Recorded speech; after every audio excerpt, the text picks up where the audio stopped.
señores rectores, señores directores, estimado secretario de la ANUYES, bueno, estimados todos, desde luego, estimadas y estimados.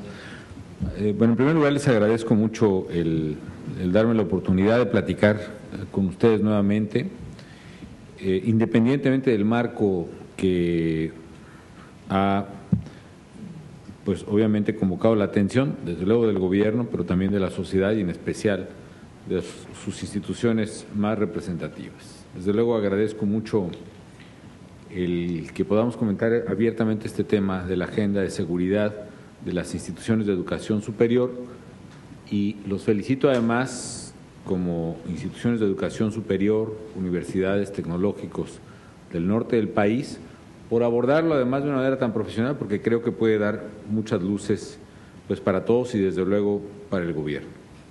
Recuerdo desde luego con mucho afecto aquel encuentro que tuvimos en Veracruz, cuando nos planteamos precisamente, bueno, cuando me compartieron su diagnóstico con el que coincidí plenamente y cuando planteamos aquella meta de lograr, ANUYES, me recuerdo que buscaba el compromiso de los candidatos de lograr el 30% y efectivamente recuerdo haber dicho que por supuesto asumía el compromiso del 30% y si contábamos pues con los recursos o las transformaciones que queríamos para México que nos pudieran proveer mayores herramientas de política, buscaríamos llegar al 35%.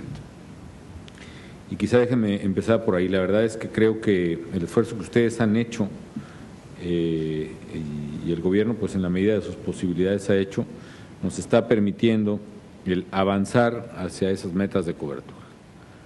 De ese 24, 23 y pico que estaba al principio, el llegar ya a la meta de 29.1, pues prácticamente nos coloca pues al alcance, pienso, la meta que nos habíamos propuesto. Yo estoy convencido de que este 2010, el año de la patria, vamos a llegar al 30% de cobertura y vamos a cumplir la meta que nos habíamos puesto, por lo menos en el umbral menor para el 2012. Pero a pesar de que se ve apretado, digamos, llegar al 35, con los ritmos que tenemos este año, por ejemplo, este año escolar, estamos aumentándolo en 1,5%, probablemente esté apretado pues ese objetivo, pero no he renunciado a él y yo creo que tenemos que hacer el esfuerzo organizacional y sobre todo presupuestario para poder alcanzarlo. 2009, 2010 crecimos 1,5, que creo que fue un gran estirón. 2010, 2011 espero que creceremos pues por lo menos un otro % más, pero me parece que en los 2 años lectivos que faltarían, pues por lo menos debe ser un esfuerzo por tratar de pegar al umbral que nos habíamos propuesto. Y eso va a implicar incluso transformar un poco la política que llevamos para verdaderamente acercarnos a esa meta, buscar con mayor creatividad el alcance de estos temas, ver alternativas como los que se han abierto, por ejemplo, educación a distancia, creo que ha sido una buena alternativa, dadas las condiciones del país, ¿no? Obviamente tenemos que hacer un esfuerzo económico presupuestal mayor, independientemente de la dinámica tan compleja que es la negociación presupuestal, no solo de la parte universitaria, que creo que termina bien o relativo bien, sino que tiene que estar inserta en una lógica de negociación completa que hace equilibrios muy, muy complejos a la vez en el Congreso. Pero en fin, creo que la coadyuvancia que se ha logrado en el tema con el Congreso nos ha permitido avanzar y los proyectos que están en curso de nuevas instituciones de educación superior, públicas y privadas, creo que nos permitirán, por supuesto, avanzar en eso. Me llama mucho la atención, desde luego, la profundidad del análisis que están llevando en el tema de seguridad, ¿no? La referencia que hace el secretario de la ley, Jean Cleric, que yo no tenía la referencia y efectivamente, probablemente por otras razones, pero a final de cuentas útiles para nosotros, sobre todo la violencia universitaria surgida en Estados Unidos, nos puede servir por lo menos de un parámetro de cuál puede ser el rumbo a seguir. Entre paréntesis, hay un estudio de la Universidad de Kellogg's que yo no he revisado a fondo, pero me han pasado una nota hace unos días cuando reflexionaba sobre estos temas de problemática y percepción, es decir, que muchos de esos fenómenos estudiantiles, por cierto, se dan en secuencias, es decir, cuando ocurre un fenómeno, presenta réplicas en los centros universitarios y escolares, un poco por efecto de una problemática social compleja entre la juventud, pero también un poco por efecto de repercusión que tiene precisamente los hechos. Es un dato que me parece digno de análisis y que valdría la pena ver.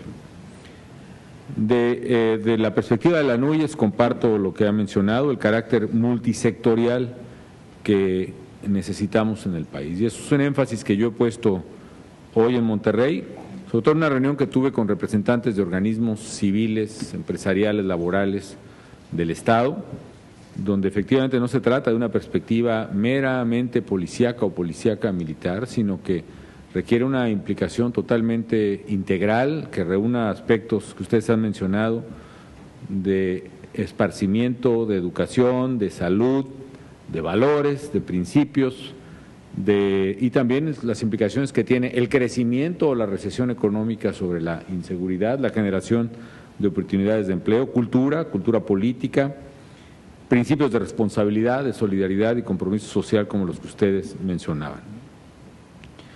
Sé además lo que pueden ofrecer las universidades y agradezco la disposición de todas y de todos ustedes. Comparto y veo también las mismas oportunidades, el reforzamiento de la infraestructura y de los cuerpos de investigación, la integración de programas académicos de colaboración institucional, la colaboración de las instituciones de educación superior para la certificación, dicen ustedes, de los centros de adicciones, pero viéndolo bien puede haber una certificación muy importante de varias cosas. Por ejemplo, necesitamos, así en desorden, certificación, por ejemplo, de los centros de control de confianza para revisión de policías federales, estatales, municipales, incluso, ¿por qué no? Si podemos encontrar un mecanismo que nos ayude a vigilar que sean, independientemente del número, así sea números reducidos, pero que haya policías confiables, verdaderamente estaremos dando pasos muy, muy importantes.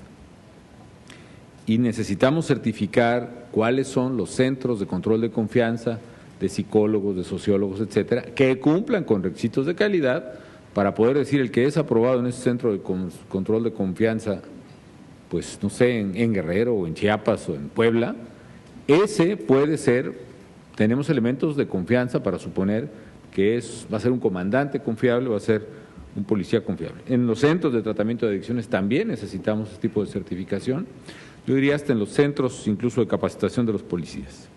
Y desde luego la aportación que hace la propia educación superior, no solo como una oportunidad para los jóvenes, sino como una parte de la solución integral. Si algún aprendizaje nos ha dejado la experiencia de Juárez, es que una ciudad con crecimientos demográficos de 100,000 personas por año, naturalmente tiene una tasa de cobertura de educación en todos los niveles, pero particularmente universitaria, muy inferior a la media nacional, a pesar del ingreso que supone per cápita Ciudad Juárez. Y que eso naturalmente repercute en lo que se ha hablado también de los ninis, los jóvenes que ni estudian ni trabajan y que en consecuencia están puestos precisamente para un caldo de cultivo de la criminalidad, ¿no? Gracias también por compartirme los temas que ustedes han establecido, el tema de la seguridad en las instituciones, el caso del Tecnológico de Monterrey, los protocolos de seguridad y de guía de protección escolar, me menciona aquí el caso de la Universidad de Tamaulipas, las adicciones y su problemática en los campus universitarios mismos, esta es una parte del problema, y la implicación precisamente del comportamiento del crimen organizado. También agradezco y desde luego comparto lo que ustedes sugieren como la ruta estratégica, ¿no? El acopio de información a través de la NUYES, de los temas de prevención y seguridad. Aquí, por ejemplo, yo creo que hay algo muy importante que ustedes nos pueden ayudar a hacer, que es sistematizar la información en materia de criminalidad. Creo que un parámetro que necesitamos forzoso es no solo saber cómo vamos, sino cuánto y cómo vamos, y para estudiar el fenómeno ver precisamente cómo se comporta. Hemos tenido un avance en algo que decía precisamente el doctor Rafael Rangel, y que recuerdo lo planteó con toda claridad en la reunión de el Consejo Nacional de Seguridad, que reagrupa a todos los gobernadores. Y revisábamos en ese momento el acuerdo por la seguridad, la justicia y la legalidad. Ya lo que enfatizaba el doctor Rangel, que yo comparto plenamente, es que una cosa son los procesos que tienen que ponerse en marcha y otra cosa son en sí mismos los resultados numéricos. Yo sé que la gente quiere resultados y estamos obligados a dárselos, pero si no cambiamos o establecemos siquiera los procesos que nos permitan mejorar la policía, mejorar la prevención, mejorar diversos aspectos de la cadena de seguridad, no podemos esperar que mejoren los resultados. Y debemos estar bien pendientes de que avancen los procesos, independientemente de que durante un tiempo probablemente los resultados no serán impactados en la primera mano o en primer momento, o no impactados en la medida que requerimos, pero si los procesos están bien diseñados y se realizan bien, creo que de manera natural habrá una consecuencia positiva en los resultados. Uno de los procesos precisamente es este que menciona la NUYES, que es la información en criminalidad, la necesidad de reportar y reportar con veracidad el comportamiento criminal mismo, desde los enfrentamientos y los homicidios, por ejemplo, que es una variable clave en la vida de los países y las sociedades para medir el fenómeno criminal, hasta el reporte de lo más preciso posible de otros delitos que son más susceptibles a la cifra negra, digamos. Es decir, la extorsión y el secuestro no son delitos generalmente reportables, es decir, son reportables y deben serlo, pero la gente comprensiblemente muchas veces se reserva esa información respecto de la autoridad. Tenemos que encontrar la manera también de monitorear ese tipo de delitos para saber el tamaño de nuestra problemática y lo que tenemos que hacer para resolverla. Los foros de reflexión que ustedes señalan, la integración de grupos de trabajo con especialistas, el ofrecimiento del capital humano para coadyuvar a la profesionalización de los integrantes de los cuerpos de seguridad pública, eso también es fundamental.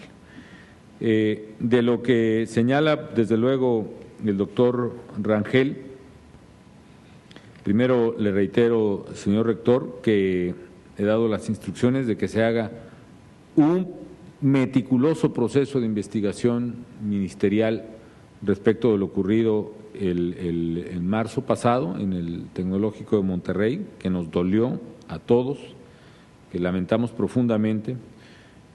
Se han hecho también, después de esta orden, nuevas diligencias, particularmente de las prácticas de reconstrucción de hechos y ordenamiento de ciertas evidencias. Se ha interrogado ya a varias decenas de participantes o de testigos presenciales. Desde luego se ha interrogado a prácticamente todos los elementos que participaron del Ejército Mexicano en esa pues trágicos sucesos, ese enfrentamiento, emboscada sufrida por el Ejército o vivida por el Ejército esa noche, y obviamente la reconstrucción de lo que haya ocurrido, el análisis de las evidencias, en fin. Entonces, el compromiso está hecho y se cumplirá ese compromiso de esclarecimiento de lo ocurrido en ese momento y de lo ocurrido además los minutos o momentos después, que también sé que han preocupado a la comunidad universitaria y a la comunidad nuevoleonesa. Comparto la idea de ustedes, amigos. La clave es fortalecer las instituciones, porque precisamente la acción del crimen organizado avanza sobre la debilidad institucional. Eso me ha quedado claro. En la medida en que podamos fortalecer las instituciones de diverso tipo, públicas, privadas, y de las públicas, las instituciones policiales, las instituciones ministeriales, las instituciones judiciales, las instituciones de prevención, en esa misma medida estaremos construyendo la trinchera que nos permitirá combatir y resolver el problema del crimen organizado. Y repito, no se trata de acabar con el consumo de drogas en México y en el mundo. Se trata de restituir niveles mínimos de seguridad para nuestras comunidades que se han perdido. Es más, ni siquiera se trata, como he tratado de aclarar, de combatir al narcotráfico per se, ni única y quizá ni principalmente esa es la misión en este momento del gobierno, ¿no? Lo que hemos observado y explicaba esta mañana es que ha habido un cambio muy importante en la manera de operar de los criminales. Antes, ahora sí que cuando éramos jóvenes, el problema del narcotráfico lo entendíamos como lo que era, literalmente tráfico de narcóticos, tráfico a Estados Unidos. ¿Eso qué implicaba? Que los criminales se concentraban en rutas y en puestos en la frontera para colocar su mercancía allá. Y se acabó. Y la verdad es que aparentemente, por lo menos, no se metían con la gente. Incluso se llegaba a arreglos explícitos o implícitos, digámoslo así, a cierto nivel de autoridad o de policía, donde, mira, yo no me meto contigo, porque finalmente ese es un delito federal, tú no te metes conmigo y todos contentos. Pero ese todos contentos se acabó. ¿Y por qué se acabó? Porque en el momento en que México empieza a crecer en su poder económico, en su ingreso per cápita, pasar de 2,000 o casi 3,000 dólares per cápita en el 93 a más de 10,000 en 2008, antes de la crisis económica, y aquí en Nuevo León llegar a índices, comentaba el gobernador, de 18,000 dólares per cápita, lo cual es de niveles ya de países de mucho mayor desarrollo y consumo. Eso provocó que México se convirtiera también en un mercado en sí mismo, un mercado para vender droga, en un negocio además que ya no es de volumen que se transfiere o se exporta, digamos, sino un mercado de distribución interna que es detallista, que es minorista, que es de colocación de puntos de venta. Y lo que antes era controlar una ruta, por ejemplo, una carretera, ahora la estrategia de los criminales se convirtió en controlar todo un territorio, no solo la carretera, sino también las calles y las tienditas, los puntos de venta, y como consecuencia de tratar de controlar ese territorio, también controlar a quienes viven y tienen la autoridad en ese territorio, y a las policías, y de una vez a los alcaldes, y a través de ellos además a la sociedad, a través de ley de plata o plomo. Aquí está este dinero, o si no, pierdes la vida. Eso hizo que estos señores, en la última década o década y media, pasaran de una actividad de bajo perfil, que supuestamente no se metía con nadie, a una actividad desafiante y abierta, de esconder la droga que va para el otro lado, en la cajuela, a traer las camionetas y las ametralladoras en la calle y hacer ostensible su presencia. Es más, eso fue parte de su nuevo negocio. ¿Por qué razón? Porque para dominar un territorio y un mercado necesitaban decirles a sus adversarios que ellos dominaban, y cuando veían a un competidor en su territorio, simple y sencillamente empezaron pues a eliminar al competidor de manera violenta. ¿Qué ha pasado? Que en la medida que crecía este nuevo comportamiento, sorprendieron, lo que se decía hace un rato, a instituciones débiles que no estaban preparadas para enfrentar este nuevo fenómeno. Es más, que en los viejos lenguajes de política las dejaban pasar porque, bueno, pues finalmente no me va a hacer nada si yo no le hago nada. Esto se acabó, insisto, porque ya tomando el control de una sociedad, de un pueblo, de una ciudad, tomado ese control, primero empezaron a controlar al resto de los criminales. Al que robaba coches, me das tu cuota, si no aquí no puedes robar coches. Al que vendía alcohol adulterado o tenía un table autorizado ahí por corrupción en algún municipio, me pagas cuotas, si no, tu negocio no opera. Al que vende gasolina robada sacada de una pipa de Pemex o de un ducto, me pagas, si no, no puedes vender gasolina robada. Se apoderaron del mercado, digamos, ilícito. Pero para estos criminales, con el nivel, pues, educativo, con la cultura de antivalores que comparten, con muchas cosas, pues ese lindero entre lo ilícito y lo lícito finalmente nunca estuvo claramente definido. Por ejemplo, le empezaban a cobrar a otros vendedores de droga, o quien quería pasar droga por esa ciudad tenía que pagar piso. Pero luego, por ejemplo, empezaron a atacar las palerías y las tiendas de pintura. ¿Por qué? Porque como ahí también se vende tiner, también es parte del negocio nuestro, entonces paga cuota. Y eso hizo rápidamente una mutación. Caray, si les cobraban cuota al de la gasolinera de gasolina robada, pues ¿por qué no a la de enfrente? Si le cobran cuota al centro, a un giro negro en esta esquina, pues ¿por qué no al antro, como dicen los muchachos, que está en la otra? Y eso hizo lo que una de las definiciones sociológicas de crimen organizado establece, es la acción ilícita que mediante la violencia o la amenaza se apodera de las rentas de personas y empresas lícitas e ilícitas en una comunidad. Y eso es lo que estamos combatiendo, de manera tal, y le agradezco mucho, señor director, que no se trata simplemente de la lucha de Calderón contra el narcotráfico, como si fuera un capricho o una obsesión personal. Es la lucha, y le agradezco enormemente al señor gobernador, lo comentó esta mañana, la lucha de todos, como ustedes también han señalado, contra el crimen organizado y por la seguridad de toda la gente. Y es una lucha en la cual una de las estrategias, una entre varias, es restablecer la autoridad, la potestas, como decían los romanos, del Estado. Que quien manda en una ciudad o en un pueblo no es ni los Zetas o los Golfos o los Familias o los Sinaloa, no, aquí quien manda es el Estado mexicano. Aquí la ley que prevalece no es la que me impone este criminal, es la ley aprobada por el Congreso. Aquí la única fuerza pública es la fuerza del Estado, llámese policía, llámese ejército, marina, no la fuerza de unos zampones ahí montados en unas camionetas con ametralladoras. Aquí los únicos impuestos que se colectan son los que van para el bien común, que son los que establece la Constitución, no las cuotas y las extorsiones que los criminales hacen. Por eso es tan importante lo que ha señalado el doctor Rangel, de restablecer la fortaleza de las instituciones. Y es una labor necesariamente de mediano o largo plazo, pero hay que hacerla ya. Y mientras esto ocurre, necesitamos la fortaleza y el respaldo de todo el poder del Estado, incluyendo la fuerza pública y, por supuesto, la más fuerte de la fuerza pública, que es la fuerza de las Fuerzas Armadas, cuya misión, por cierto, no es solo defender la soberanía exterior, sino también, y claramente lo establece la Constitución, la seguridad interior del país. Si no se aplica en este caso, yo no sé en cuál caso pudiera aplicarse. Este es el tema, pues, precisamente, ¿no? En cuanto a las medidas que toman,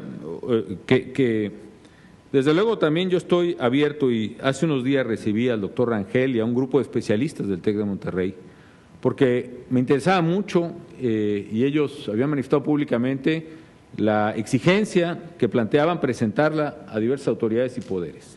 Y entre las cosas que mencionan, yo les pido a todos ustedes que las sugerencias que las universidades y tecnológicos, centros de educación superior nos puedan dar van a ser muy bien recibidas, las necesitamos, porque necesitamos que todos podamos revisar este fenómeno y revisar incluso con el rigor y la disciplina científica que acompaña, por fortuna, a las instituciones de educación superior en el país y especialmente, pues, en esta región. ¿Qué cosas se pueden hacer primero? Bueno, efectivamente, lo que tiene que ver como alguno de ustedes mencionó, una cultura de seguridad, a una nueva manera, pues, de entender el problema y tomar las medidas que razonablemente se pueden tomar sin que pretenda, nada más lejos de mi intención, que ustedes sustituyan lo que es deber de nosotros. Porque ciertamente si todos somos responsables, es más responsable el gobernador y todavía más responsable de él tengo que ser yo. Es decir, tenemos que asumir cada quien sus responsabilidades y eso es lo que estamos haciendo. Decía alguna vez Efraín González Morfín que todos tenemos responsabilidades con el bien común, pero no es lo mismo la responsabilidad del bolero que está afuera del Banco de México que el que está adentro, ¿no?, de la oficina del Banco de México, ¿no? Cada quien creo que tiene una responsabilidad con el país, responsabilidad común, pero diferenciada, como se utiliza también en el ámbito internacional esa manera de expresión. La importancia de formar ciudadanos, porque más allá de ingenieros, abogados, médicos, sí es importante que en la educación nacional, no solo la superior, sino en todos los niveles, haya esa formación ciudadana que poco a poco se nos fue de alguna manera pues alejando, ¿no? Y necesitamos hoy más que nunca la formación en valores de los muchachos, en valores de patria, desde luego, en valores de bien, en valores de respeto y de servicio a los demás.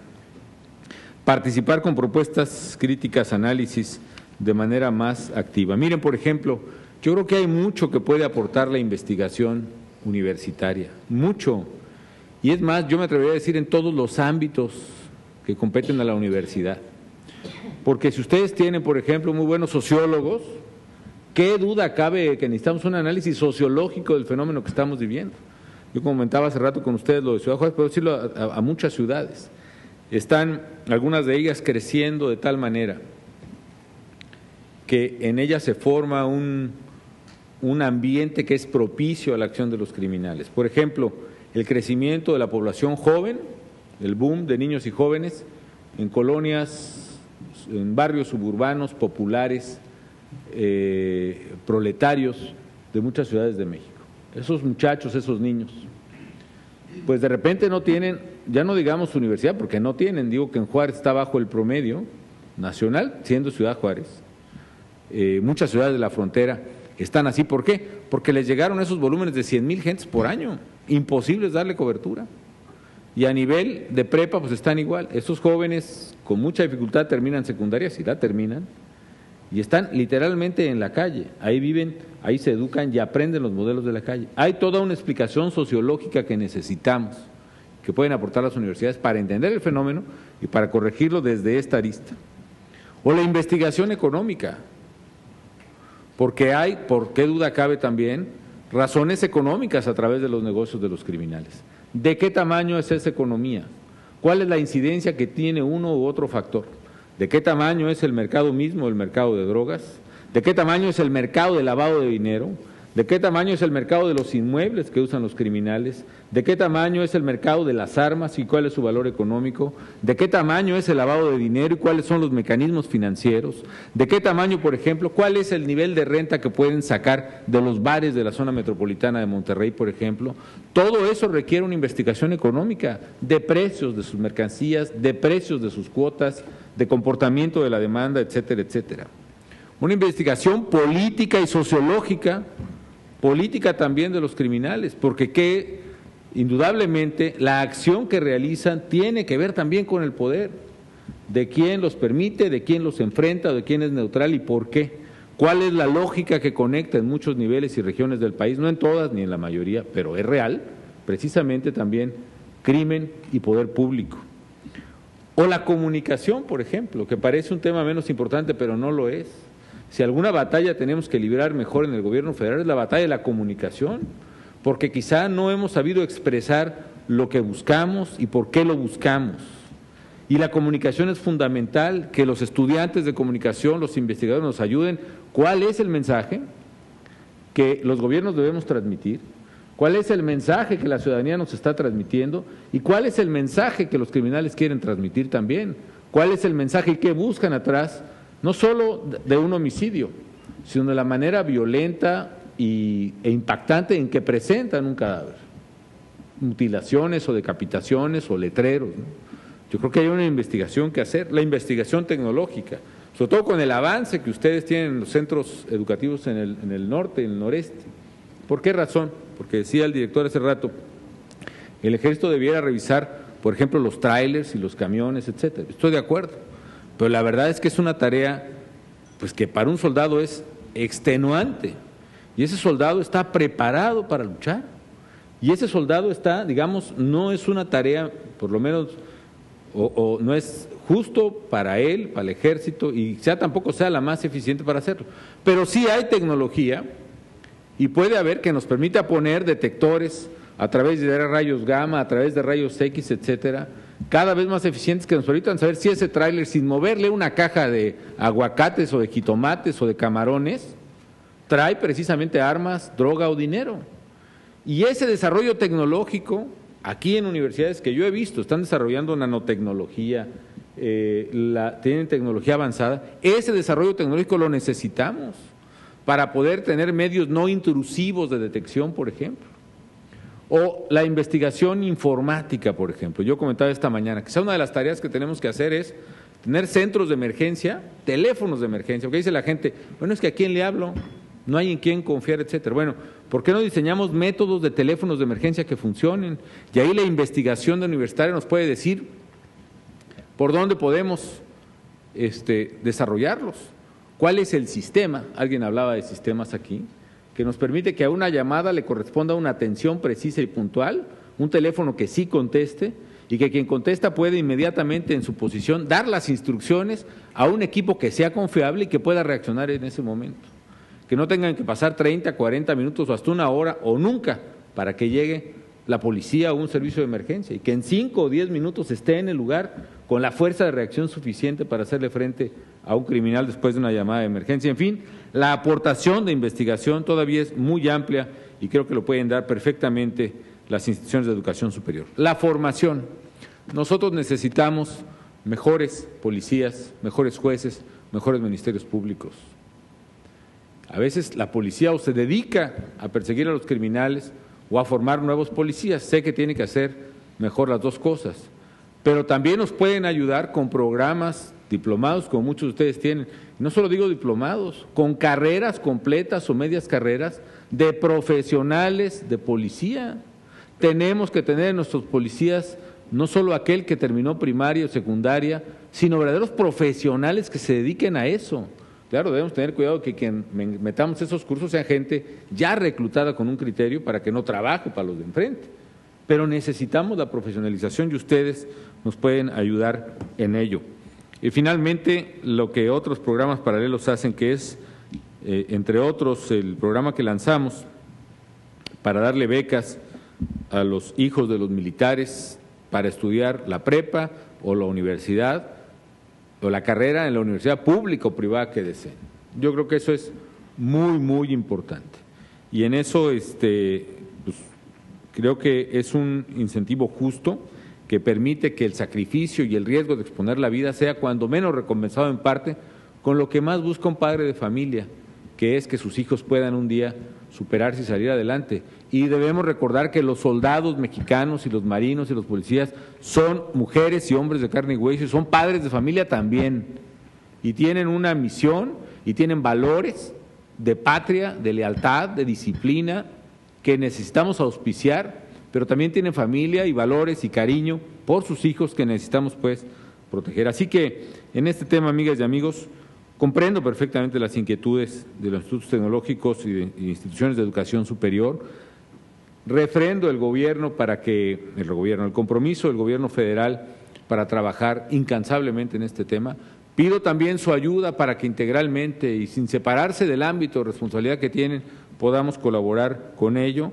Refrendo mi compromiso del esclarecimiento de lo ocurrido en la Puerta del Tecnológico de Monterrey, pero también de este muchacho que falleció aquí la semana pasada, que nos mencionaba el rector, que fue, tengo entendido, objeto de violencia física, es decir, de golpes más que de armas de fuego, y que no tenemos mayor información, decíamos con el gobernador, de las causas o las circunstancias en las cuales falleció y de todos los casos pues que tengamos que hacer.